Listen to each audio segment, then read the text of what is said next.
All right, guys, so we're heading down to Wolfe Manufacturing in Eau Claire, Wisconsin to see Bob and Chris and get a little factory tour. Check out 17 VSC that they've got on display, get some lunch, and just network with a local Wisconsin business. So we left a couple hours ago. We're about 30 minutes out right now, just driving down the interstate, and I'm really excited to see their equipment. I saw their, the 28 SHO at Phil's Firewood and Land Management in Clear Lake. I think that was the model number of it. And I was like super impressed. Their stuff's really, really high quality and well built. So I'm excited to see their vertical splitter and their conveyors and just kind of see their process. As someone who's been a welder and has worked in manufacturing jobs, I always just like to see how people do that kind of stuff. So yeah, dope. Here we go, off to Wolfe.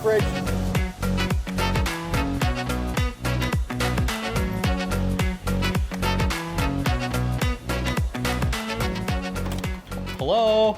Hey. Hey, how's it going? Good. How you doing, man? Good. Good. Good to see you. Good to see you.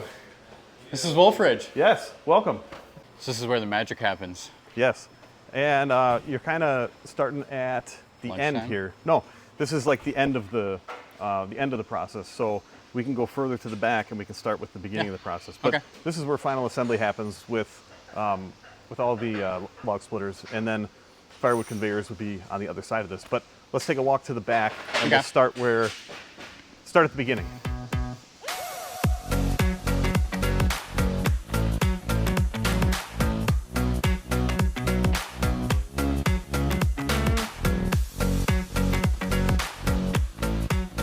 Right behind me, we have a lot of raw material. You can see steel tubing, and then over here we've got steel sheets. This is basically where all the raw material comes into Wolfe. And then we've got the laser here. I don't think there's anything in there running right now, but if there is a little bit later, I can show you. From the laser, then we've got press brakes. There's 2 of them, so you can do smaller, more intricate stuff there, and do bigger stuff on that big one. And let's go walk over to this. See this. Oh, are you starting it right now? Okay. Let's check out this laser, guys. So Bryce runs the laser over here, and he just put in a program. So right now, if you look in there, it's sometimes hard to show through that window, but that's going to be making a lot of, let me see, it's going to be making a lot of detailed parts. This is what they're cutting out right now. Super intricate cuts, very precise. And then that is actually a relief cut so that the guy that gets these can bend them up. Okay, sweet. Yeah, you can see this little bitty relief cut in there. Or have they had this for a while? I don't know actually how old or how long they've had the laser here. They had a different one before. That was, I think, a refurbished one, but it didn't do the trick. Hey Bryce, how long has this laser been in place? In place? Well, with Wolfe. Like with Wolfe, 2.5 years. Okay. Yeah, and this whole back half of the building is new. Okay. As of, boy, you guys were still moving in here when I started in December. We moved this in here in January, but October is when we started moving everything in. Because the laser used to be on the other side over there. The laser and that big press. All this stuff was crammed in there. Yeah. Yeah. Yeah. Cool. And then they made more space for it back here, but now this is filling up too. Yeah. Yeah. This sheet takes roughly 10 minutes to cut out. How many of those pieces? 45. 45 pieces in 10 minutes. Yeah, sweet. Cool. That's awesome. And that's all mild steel? Or is that stainless? Stainless? Yeah. A sheet of these takes about 3 hours to cut out, or 6 hours to cut out. A sheet of these is 2.5 hours. You get 78 or 108. A lot more area, a lot more linear foot. All those holes add time. Yeah. It's got to pick up, move, and reposition every time. Yeah. Very cool. And these are custom jobs for the Wolfe fab side of things. So in addition to doing all of our firewood equipment, we do fabrication for anything. Custom. Somebody wants a custom order, they can tell us, hey, we need this, this quantity. We can give them a quote, and then Bryce makes it happen. Sweet. Awesome. That's good to know. I didn't know that about Wolfe. Yeah. Yeah. I mean, I saw the manufacturing part. I just assumed it was. But then there's, so Wolfer's manufacturing is like the side of it that's doing all of the firewood equipment, right? And then Wolfer's fab is the one that will do these outside jobs like that. Yeah. Here's suction cup clamp. So they'll move material with this over there, so the guys don't have to lift this. In addition to stuff like this, Chris had got in this new addition these 2 huge overhead cranes. So the remote control, guy takes a remote, he can drive that crane wherever he needs to, pick stuff up. The one, I don't know if this one has it too, but the one over there's got a big magnet on it. So they can pick up like splitter beams, just flip a lever and pick it up and get it to where it needs to go. So awesome. Really, when he did this addition back here, they did a lot of stuff to help the workers, be more efficient, but also have less stress on a guy, less physical stress, because a lot of this, it's heavy stuff, it's big stuff, and the less strain you can put on your back, the better, Yeah, definitely. Especially when moving sheets of steel around. Yeah, and you think like it's awkward. Sharp edges and everything else too that you're not going to have to handle because you've got that. So yeah, that's pretty cool. That's really cool. Really cool. Yeah. I'm going to guess firewood bagging station. Yep. So the firewood bagging station that we've got. Yeah. So they start out as that square, and then he's bending them, make the 2 halves like that. Yeah. So if you're not familiar with Wolfe Ridge's bagging stations, they have a barrel that fits. There's different size barrels for different size bags for firewood bags, and it rotates on itself. It's got a pedestal stand that you can set the bag on. Height adjustable. We'll show you one. Yeah. Later. The standard one is 1 cubic foot. There's a 3/4 cubic foot bin and a 1 1/4 cubic foot bin too. Oh wow, so, that's a big bag. So you can make yeah. You really want to make a big one. Yeah. On the smaller press here.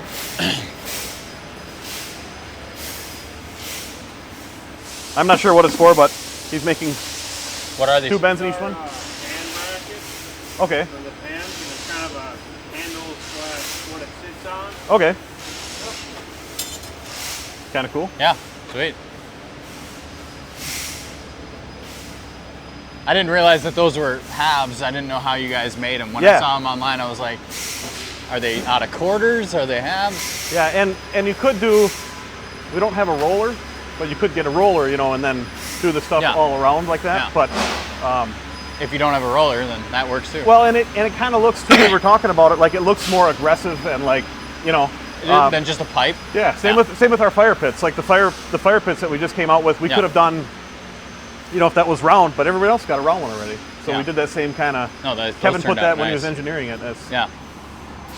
This is the backyard. So this is where stuff is kind of coming and going. There's a lot of splitters that are getting ready to go out the door to customers or dealers. There's a dealer load I think that's getting shipped out today. So that's why I was saying that we might have a truck. It's a busy day, so you might see that truck getting loaded up. Awesome. And here you can see like this would be a VS beam for the vertical splitter before it gets powder coated. So this would be after it got welded. So this is going to get sent out to get powder coated now, just right down the road.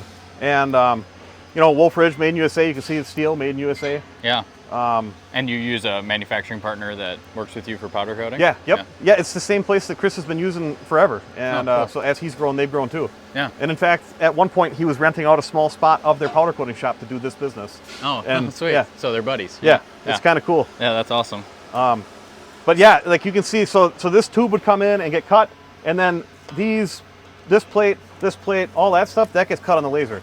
So it's all done here. We don't have to sub that stuff out. Yeah. But there again, that's one of those things that if somebody wanted to sub out to us, we could do something like that. Very somebody cool. wanted just those brackets, they could do that. Yeah. There you've got feet down there. I'm not sure if those are these might be for the VSC conveyor. Mm-hmm. And then behind me, this would be, well, it says SHO on it. So this is a SHO beam.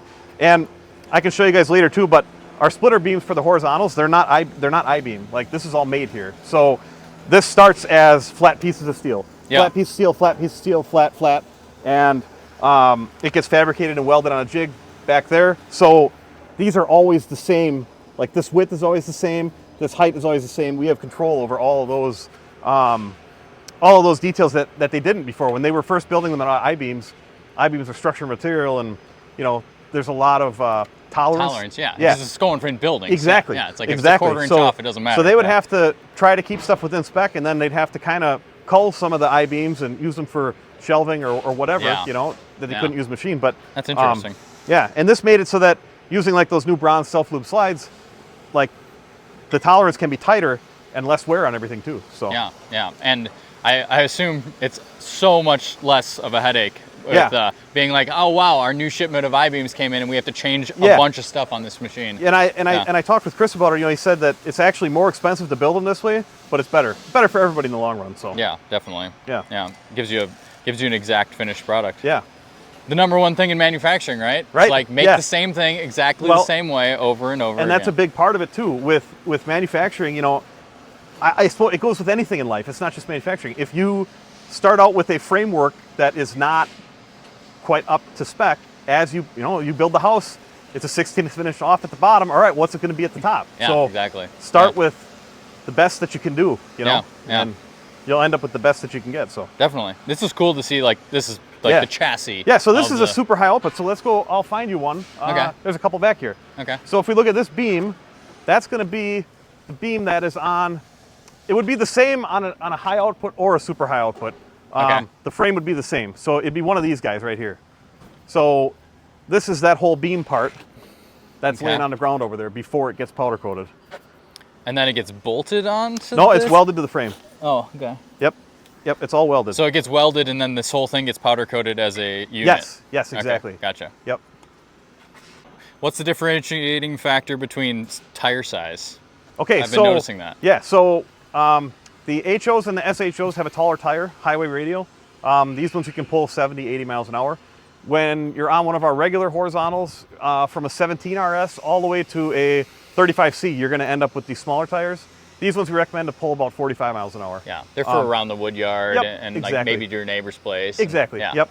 Yeah. But these ones are like people who are doing, you know, on the road jobs, contract work, or I mean, in Phil's case, he's not moving his around really either. But you can't, you know, once you get into this SHO with the big engine, you can't do that on one of these smaller frames. Right. So, Right. and even let's see, this one's got the aluminum wheel option on it. This one does. So Oh, the bougie wheel. yeah. So Yeah. the SHO you can get with aluminum wheels if you want to. Sweet. Huh. That's cool. Yeah. Yeah, it's just one more thing. And you this know? is all diamond plate on fenders, Yep. welded. Yep. All no, heavy duty welded. You can stand. all one piece. You can stand on those. Yeah, all Yeah. one piece. Not bolted on. Yep. It's nice. That's always the downside to all trailers, Yeah.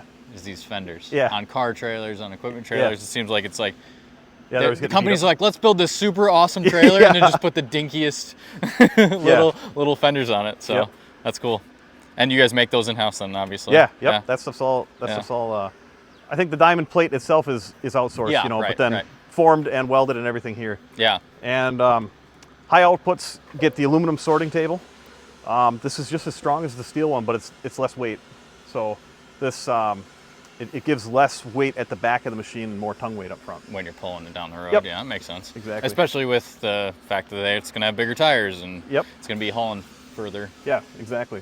That's cool. So these are the chassis. Yeah. With Yeah, the, exactly. So, So there's there's the next step after that beam. So that's a good spot to look too. Yeah. So you've got the beam back there, and this would be after it's obviously powder coated too, but welded to the trailer portion of it. Yeah. Yeah. And then all of these have the swivel away trailer tongue on them. So in the wood yard, you know, you can flip that around and you're not having to walk over it. But another thing guys do is they just take it completely off. It's kind of hard to steal it when. There's nowhere to hook to it. Yep. And this is a very specific. Yeah. It's not like you can just like stick a hitch receiver Exactly. And you know, they used to use ones from Fulton. These, you know, they're on boat trailers and stuff like that. Now those are made here. Yeah. Because they can cut and make all the stuff here, so it's made here. in it. Yeah, and no one's gonna have that Right. unless you have a Wolfe ridge. Right. Call us looking for the. Like, hey, other do you have half a bunch of the code. Yeah, hitches? yeah. Got a bunch of Wolfe ridge splitters to take. These Yeah. would be 17 VSC conveyors right here. Okay. The vertical with the optional conveyor. So those are going to head out and get powder coated. Now all these just get powder coated black. Log lifters, the outfeed conveyors for the VSCs. There's a whole bunch of stuff that just gets powder coated black. It's kind of like the accessory. To yeah, the because you color. don't know, like, if we had to stock these in every different color, that would be kind of troublesome. So Yeah, yeah, Same yeah. with, like, you know, you see like push blocks and log lifts and all that Lifts and- stuff. That stuff's always black. Yeah. It has a nice contrast to the machine too. Even if people get really bright green, you know, like, and once you put the black on there, it doesn't look like out of place. It's it doesn't look as extreme. Yeah, it's a nice contrast. Definitely. Yeah.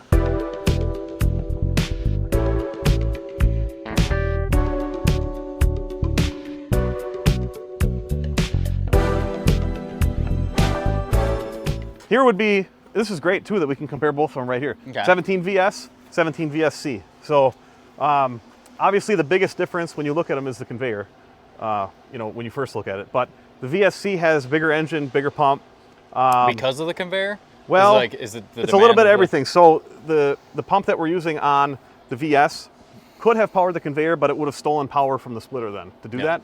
So then looked at getting a double stack pump. This is actually a triple stack pump. And then it was like, all right, well, we're going to get that pump. We need a bigger engine to power it. So the end result ended up being a faster cycle time, the ability to use the conveyor without affecting the splitter at all, and just getting a little bit more power out of it too. So it ended up being a win-win, I would say. And hydraulic oil cooler is not standard on a VS, but on a VSC it is. So if somebody wanted to order a VS with a cooler, they could do that. Like it's an add-on. The nature of the beast, you know, higher gallons per minute, bigger engine, more duty on the hydraulic system. The oil cooler standard on the VSC. Yeah. So it's a necessity. Yeah. Yeah. But otherwise, it's the frame is almost the same. The only thing is that the conveyor's got that pivoting piece where on the table, whereas the VS does not. So yeah. So you can't add a conveyor to a you to can't a normal add a VS. conveyor to a regular VS. You can't upfit it. The frame is different up there. Yeah. Man, even if you could, it's like it would be such a such a project. Yeah. Yeah. And I've got we've got a VSC set up in the yard, so later on we'll get to show you guys how this thing works. Yeah, later on you get to run it, make some firewood. Make some firewood for me. Yeah, definitely. Yeah, this is cool. This is this like a standard color that you guys offer? Yes. I feel like this would be a popular color. Yeah, the guys it is. would be like, it's like gunmetal gray or whatever. Yep, there's 4 standard colors. There's red, this gray, orange, and that dark sapphire blue. So and it goes in waves. Like all of a sudden there'll be a bunch of red through the shop, and then 2 weeks later there'll be a whole bunch of orange, and then Matt goes viral about making big firewood bags on his red equipment, and everyone's like, I need a red one. Yeah. It's just yeah. I feel like it's trendy. Yeah. But the gunmetal does definitely look tough, Yeah, no, this looks and we'll sweet. still do any color. So it adds 250 currently to any splitter if somebody wants to do a custom color, or it adds the same to a conveyor too. And it's like powder coating. You can go like crazy. RAL, whatever the RAL code is. Yeah, there's make it tens of thousands of options. Yeah. Really. So we've had people do this camo green, what we call it. It's like an olive green. That one is really popular too because it looks like military. Yeah. And a lot of people have been. I shouldn't say a lot, but lately I've seen a lot of the neon green coming through too. So Yeah. You guys may have seen we did a video a while back with the Cobot. So over here, Nick will take all of the raw pieces for the beams, and he'll put them in a jig and he'll tack them, and then he'll put them in the Cobot. They call it this collaborative robot, and he'll tell it what program to run, and it'll go and run all the nice beads, and that's how we end up with this that quality of weld. Perfect weld and thick. Yeah. Like by hand, it's like. And there are spots too that get double welded. So like if you look here, this gets doubled. All off that robot. Right there, guys. Right inside here is where the conveyor magic happens. This has been blasted already. Yeah. Huh. It appears that it has been. So David does all of the conveyor welding here. And right now he's working on a 24 foot. So outside we saw a 16 footer. 24 foot is probably our most popular. It gets the stuff up. I want to say that the exiting height is like 11 foot or something like that. So just pretty manageable for most guys. We do have a 32 foot and a 40 foot also. Okay. The 40 doesn't go through here that often, but 32s have been more popular. And how is the 40 like 22 foot pile? Yeah, I think it's like 21 or something. Yeah, it's up there. Yeah, I did a short where I tied the tape measure up to it and actually checked it up. It's up there. Yeah.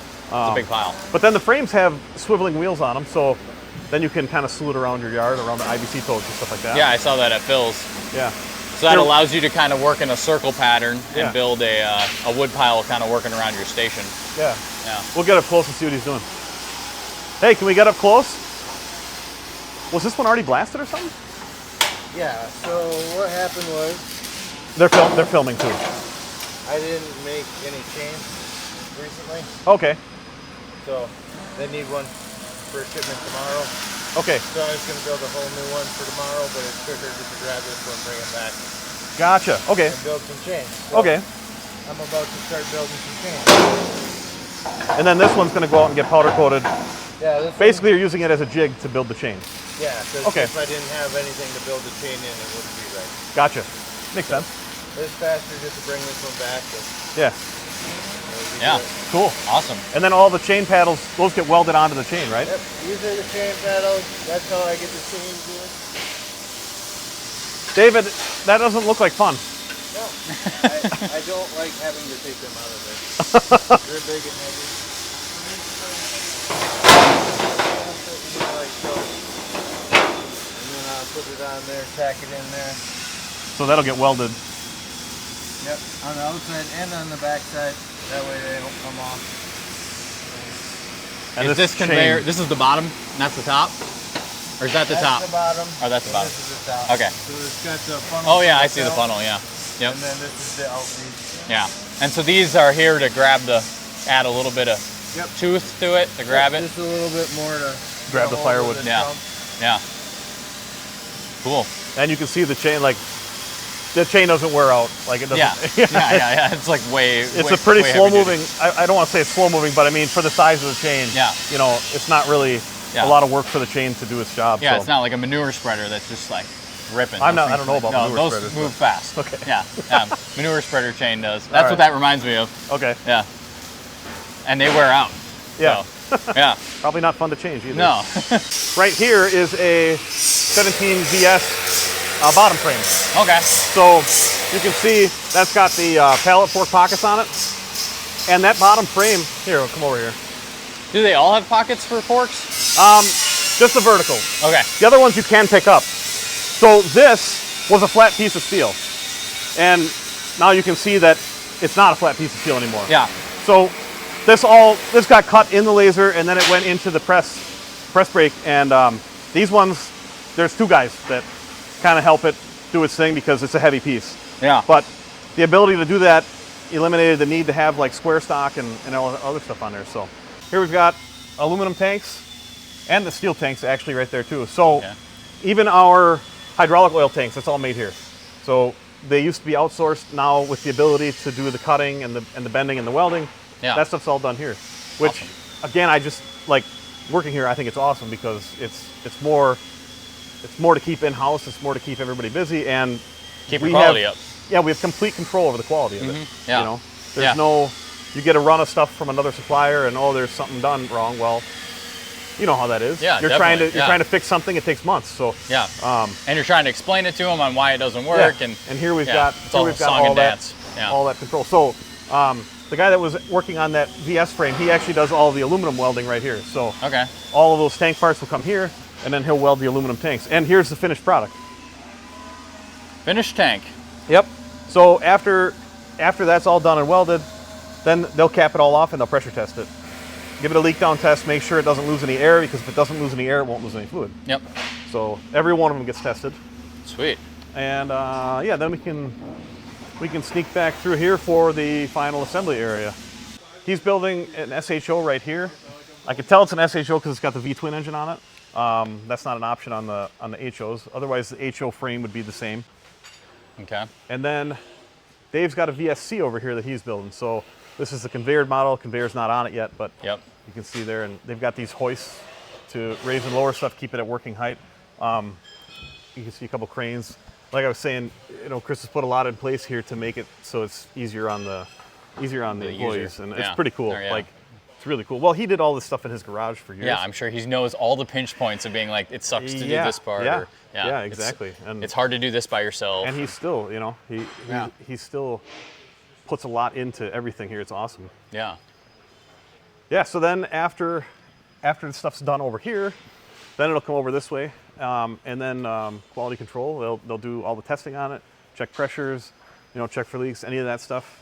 Everything that leaves here gets test run. So when you order a splitter, even if it's getting shipped to you or if it's going to your dealer or whatever, they get test run here. Like pressure. wood gets put through them. Well, no, not wood, but we do Okay. we do pressure testing. So pressure deadhead it, check pressures, make sure everything's good to go. Oil levels are filled, and it gets crated and So and it's sent like down as the soon road. as it gets to your dealer, You're ready to split it's- wood. Yeah. Yeah, yep. And That's awesome. we ship them a bunch of different ways. So we can ship. There's not any. Well, there was a crated one back there, but In the back, yeah. So we do ship LTL for the horizontals. The verticals have to go hot shot or partial flatbed, and then dealer loads go.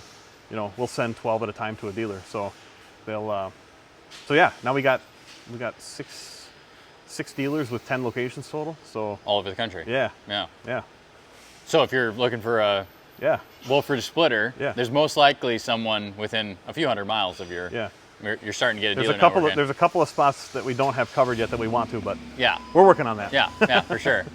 So And that's easy. The advantage that I've seen him mention, and he mentioned to me when we met at Phil's, is that if you order through a dealer, you're not paying the freight for that machine to go across the country. You're Yeah, paying the portion of that machine on a full truck. Yeah, they'll usually have a small freight charge, but it's nothing like sending a whole unit. So Yeah. the dealer might charge $300 or $400, whereas it might cost us $1,200 to ship it direct to you. So you'll Right. save that. And usually, the dealers have orders in line already, so like your wait time isn't as long when you order from a dealer. Usually. Yeah.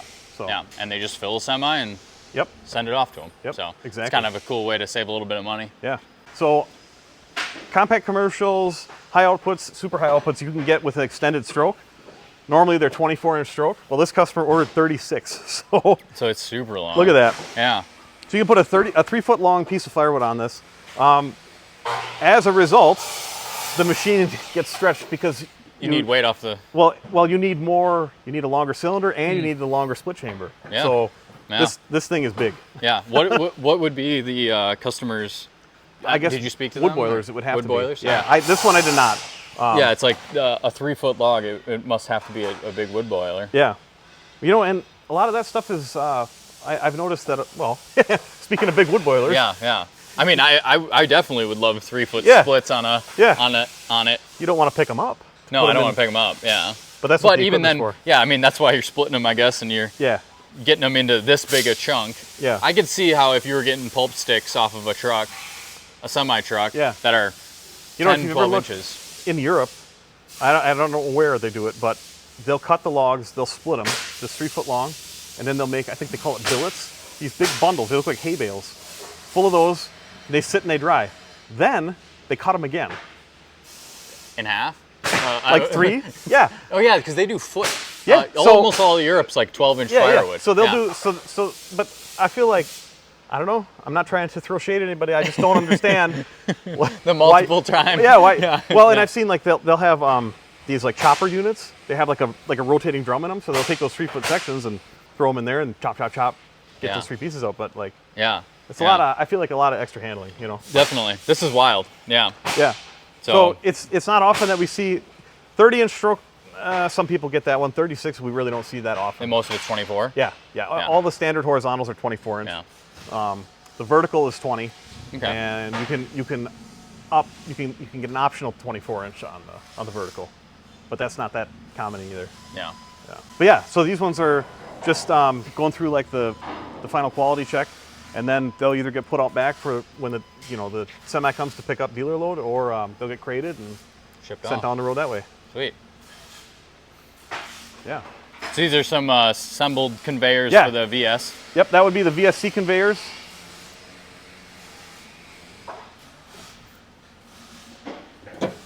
Very cool. And then he's working on, this is after paint and everything. This is the same length conveyor. Yeah, this would be a 24-footer. So like I was saying, this is a really good size for the most common wood yards. This 24-foot's really nice. This has got the pivoting wheels, all of them do. So you can pull this bolt and you can turn the wheel like that. Mm-hmm. And then you can move the conveyor left and right. So if you're filling Side like, to side. I think I did a test run with like 5 IBC totes, and I was able to hit each one just by moving the conveyor. So Yeah. that's pretty cool. Yeah. And as you go bigger, the trailer frame gets bigger too. This isn't something that you want to pull down the road, a highway or whatever. It's You'd want a short trailer distance, wherever but you're going. but yeah. but around your wood lot. Yeah. So we're out at the VS, the 17 VSC. Yes, sir. Means it's got a conveyor, Yep. a bigger motor on it, and a triple stage pump. Yeah. And we're gonna split up some red oak. Yeah. Different sizes. I would set, there's a stroke limiter so we can actually like make this have a starting point that starts lower. But since we're cut kind of all over the Different place, lengths. I'm just gonna leave it where it is. Okay. So I'll fire this thing up. Yeah, it has the built-in conveyor and log lifter. Cool part about this log lifter is when I pick it up, I can go a little bit past the point and the weight will bring my logs Slide it down. onto here. Yep. Okay. And it's all foot controlled for the splitter. So basically I just got to slide it over, split, split, split, and then it's gonna be your turn. Sounds good. All right.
You start it up and do everything. Okay.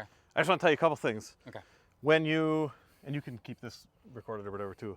When you go up with this, maybe stop when it gets to about here, because then it'll kind of slide the logs in nicely. Mm-hmm. When you push this down, that'll engage the split cycle. Make sure to keep your hands On the outside. out here. Yeah, never put your thumbs on top, never put your hands on top. You know, treat it like a loaded gun basically. Yeah. So that's one of the things I tell people before they get started on a vertical, because then you can never get in a bad habit with it if you already know those things. Muscle memory. Yeah. Sometimes what I'll do with maybe like that one, Mm-hmm. I'll do like tic-tac-toe, like 1, 2, and then spin it, 3, 4. Then you can make 9 pieces without having to handle it as much. Sometimes it works, Keep sometimes them all not. bundled together. Yeah, you Exactly. just move it. Sometimes they stay stringy together. It depends on how stringy the wood is. But Yeah. she's all yours. Okay. Sounds good. So just turn the key on, 1 click, and then we hear the fuel pump. Okay, then you can crank it. And then hold the rabbit until it goes all the way up. There you go. This is the log. Yep.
when you let up aggressive.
We decided we'd do the outro next to this bad box wedge with a Kubota diesel. Yeah. And Bob chose because he was like, "This is the coolest machine out here right now." This is the biggest, baddest machine. This is a 35 SHO box wedge machine. There's 3 different engine options. This guy got the biggest, baddest engine option. So we've got a Kubota 3-cylinder diesel on it, 38 gallon per minute pump. This has got the 4x4-inch box wedge on it. He got the optional light tower. He got optional LED taillights on it. This thing's loaded up. And he got like 4 or 5 extra wedges with it too. Like, he's gonna be doing everything. This one's going all the way out to Oregon. This is the Denali of Wolfe Ridge, right. Horizontal splitters right here. Yeah. So that was the tour. That was the tour of Wolfe Ridge. They're in Eau Claire, Wisconsin. Where can they find you? www.wolferidgemfg.com. We've got all of our pricing, availability, configuration options. Everything's live there. Yeah, new website. And New it's looking website. good. Thank you. It's looking good. Thank you. And then for socials, where can they find you? Socials, Facebook, TikTok, YouTube. We do a full-length video every Wednesday on YouTube. Throw a couple shorts in throughout the week and try to make stuff informative and fun. Yeah. And you guys have like a schedule of we have events, right? Yeah, we do trade shows too. So on our website, if you click the events tab, you'll see where we're at this year. And there's a couple more to add on there yet already too. So it's busy season. So yeah, if you're looking for firewood specific events, or firewood related events, their calendars are a great one to look at and say like, oh, this one's in my area or whatever. So check it out. Yeah. Firewood Frenzy in June. Hopefully you can make it. Can you make it? Yeah, hopefully. Fingers crossed. All right. Yeah. Sounds good. So, all right. Thanks for tuning in, guys. Like, subscribe, comment below, all of that fun stuff, and we'll see you next time.